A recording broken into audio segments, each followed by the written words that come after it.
India বনাম south Africa second ODI match আবারও কিন্তু আজ শুরু হতে চলেছে। তবে প্রথম ওডিআই ম্যাচটিতে আমরা কিন্তু একটা জিনিস দেখতে পেলাম যে আমরা 350 রান টার্গেট দেওয়ার পরেও কিন্তু সাউথ আফ্রিকা দলে হার মানছিল না।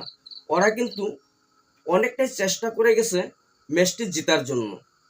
তবে এখানে দেখা গেল যে আমরা যদি হয়তো 350 রান করতে না পারতাম তাহলে কিন্তু ম্যাচটি অবশ্যই হেরে যেতাম। কারণ সাউথ আফ্রিকা দলে 332 রান বানিয়েছিল, মাত্র 17 রানের জন্য কিন্তু ম্যাচটি হেরে গেছে। তবে এখানে দেখা গেল আমাদের বোলিং লাইনটা অনেকটাই কিন্তু ভালো করতে হবে, এবং যদি বোলিং লাইনটা ভালো না হয় তাহলে কিন্তু আমাদের রান কিন্তু এই 350 টার্গেট দিলে হয়তো আমরা হেরেও যেতে পারি। কারণ প্রথম ওডিআই ম্যাচটিতে আমরা একটা বস্তু দেখতে পেলাম যে সাউথ আফ্রিকা দলে আর এই 11 রানের ভিতরে যদি প্রথম 3টি উইকেট না যেত তাহলে কিন্তু অবশ্যই আমরা ম্যাচটি হেরে যেতাম সাউথ আফ্রিকা দলের সাথে। তবে হয়তো আমাদের এটা চেষ্টা করতে হবে যে রান আরও বেশি করতে হবে, আর না হলে বোলিং লাইনটা কিন্তু আমাদের অনেকটাই ভালো করার চেষ্টা করতে হবে। কারণ যেভাবে আমাদের বোলিং লাইনটা হয়েছিল সেভাবে দেখা গেছিল যে আমরা কিন্তু ম্যাচটি হেরে যেতে চলেছিলাম যদি প্রথম 3 উইকেট 11 রানে আমরা নিতে না পারতাম।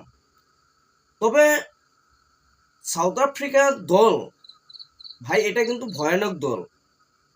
একদম মানে 1 নম্বর থেকে 11 নম্বর প্লেয়ার দেখা যায় যে ওরা প্রত্যেকটা প্লেয়ারেই কিন্তু ব্যাটিং করতে পারে, যে ব্যাটিংটা আমাদের কিন্তু ইন্ডিয়া দলে পারে না।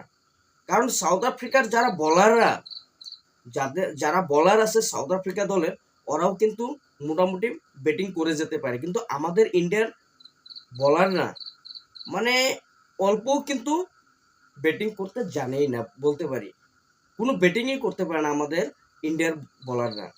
কিন্তু সাউথ আফ্রিকা দলের দেখবে যে প্রত্যেকটা বলাররাও কিন্তু মোটামুটি ব্যাটিং করতে পারে।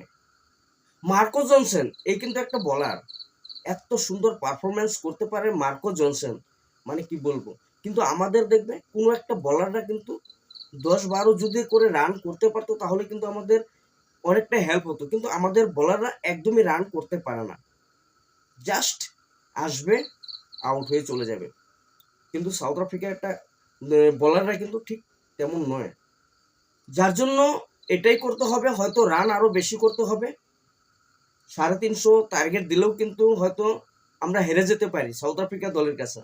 আর না হলে বোলিং লাইনটা কিন্তু অনেকটাই আরও ভালো করতে হবে, তাহলেই কিন্তু আমরা সেকেন্ড ওডিআই এবং থার্ড ওডিআই ম্যাচ জিততে পারবো।